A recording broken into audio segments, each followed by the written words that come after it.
അപ്പോൾ പപ്പ ദേ ഈ കുമ്പളങ്ങ നാട്ടിൽ നിന്ന് തന്നിട്ടുണ്ടായിരുന്നു. പിന്നെ അത് കറി വയ്ക്കാമെന്ന് വിചാരിച്ചു. അത് ചെറിയ കഷ്ണമാക്കി അതിൻ്റെ ഉള്ളിലേക്ക് സവാള, ഇഞ്ചി, പച്ചമുളക് ഇതെല്ലാം കൂടി ഇട്ട് മഞ്ഞൾപ്പൊടി, ഉപ്പ്, മുളക് പൊടി. ഞാൻ എന്തിനാണ് ഈ വീഡിയോ കാണുമ്പോഴാണ് ഞാൻ ഓർക്കണത്, ഞാൻ എന്തിനാണ് മോരുകറിക്ക് മല്ലിപ്പൊടി കിട്ടിയെന്ന് എനിക്ക് മനസ്സിലാവുന്നില്ല. പക്ഷെ മല്ലിപ്പൊടിയുടെ ടേസ്റ്റൊന്നും അതിൽ വന്നില്ല കേട്ടോ. മോരുകറിക്ക് നമ്മളാരും മല്ലിപ്പൊടി ആഡ് ചെയ്യാറില്ലല്ലോ. പക്ഷെ വീഡിയോയിൽ നോക്കുമ്പോഴാണ് മനസ്സിലാവുന്നത് ഞാനതിൽ മല്ലിപ്പൊടി ആഡ് ചെയ്തിട്ടുണ്ടായിരുന്നു. അപ്പം അത് വിട്.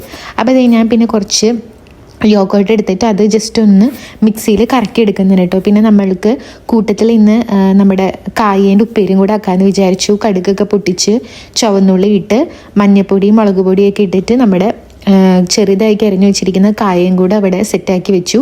പിന്നെ നമ്മുടെ കുമ്പളങ്ങ വെണ്ടപ്പം അതിനുള്ളിലേക്ക് തേങ്ങാപ്പാൽ ഒഴിച്ചു. പിന്നെ നമ്മുടെ അടിച്ചു വെച്ചിരിക്കുന്ന തൈരും കൂടെ ആഡ് ചെയ്തിട്ടൊന്ന് തിളപ്പിക്കുന്ന സമയം കുറച്ച് കൂടിപ്പോയി. അപ്പോൾ ഇങ്ങനെ ഈ തൈര് പിരിയുമ്പോൾ ഉള്ളൊരു കൺസിസ്റ്റൻസി ഇല്ലേ അതിലേക്ക് വന്നിട്ടുണ്ടായിരുന്നു. പക്ഷെ കഴിച്ചപ്പോൾ എനിക്ക് ടേസ്റ്റിന് വ്യത്യാസമൊന്നും തോന്നിയില്ല കേട്ടോ. എന്താണാവോ.